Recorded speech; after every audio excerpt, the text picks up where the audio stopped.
Bienvenue sur Aspect Spirituel. Voici les rétrospectives d'Inet. En marge de respecter le geste barrière pour combattre la pandémie à coronavirus, 500 familles vont bénéficier 3 mois de loyer sans payer. Un don de la star tanzanienne Diamond Platnumz. Un geste louable à encourager. L'artiste et musicien nigérien Davido a annoncé le 27 mars dernier sur les médias en ligne que l'état de santé de sa fiancée n'était pas au point. Il a été testé positif, donc atteinte du coronavirus, ennemi invisible qui traumatise l'humanité tout entière. Il a été acheminé dans un centre d'isolement pour les soins appropriés. Plus tard, le 20 avril 2020, l'artiste donne une bonne nouvelle pour dire que sa fiancée, testée après le traitement, négatif. Donc, elle se porte bien et Davido remercie ses fans sans omettre le Seigneur de tout l'univers.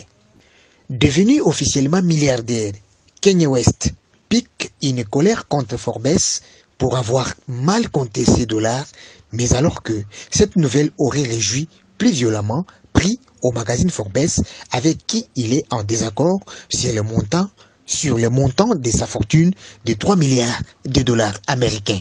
Pour son prochain album, Fally Ipupa veut Rihanna et ne les cache pas. L'artiste veut bien collaborer avec une chanteuse américaine, l'incontournable Rihanna, invitée spéciale au cours de l'émission Génération Hip Hop en France. Dicap la merveille, déterminée à avoir Rihanna dans les tout prochains jours comme collaboratrice des professions. La chanteuse américaine Alicia Keys vient de nous dévoiler son nouveau morceau baptisé Good Job qui sera présent sur son prochain album Alicia, rempli de gratitude et de motivation et porté par la puissance de sa voix et ses incroyables talents de pianiste. Et la chanteuse Tiwa Savage fait en sorte que les hommes s'attirent d'elle.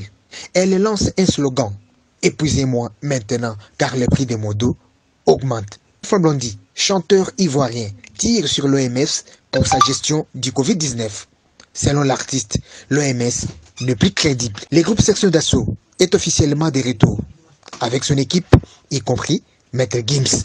Au Nigeria, Funky Akindele, arrêté par la police pour non-respect du confinement. En Côte d'Ivoire, Guillaume Soro, condamné à 20 ans de prison pour recel de détournement des deniers publics et blanchiment des capitaux. Au Cameroun, la société d'aviation Camerco prépare la mise en chômage technique de 371 employés. Est-ce que la Chine va-t-elle payer des milliards de dollars de réparation pour les dommages causés par le virus? C'est le président américain Trump qui envisageait cela. Restons dans le même chapitre. La Fédération internationale de football association FIFA en sigle vient de débloquer 150 millions de dollars américains de subventions à ses 211 membres.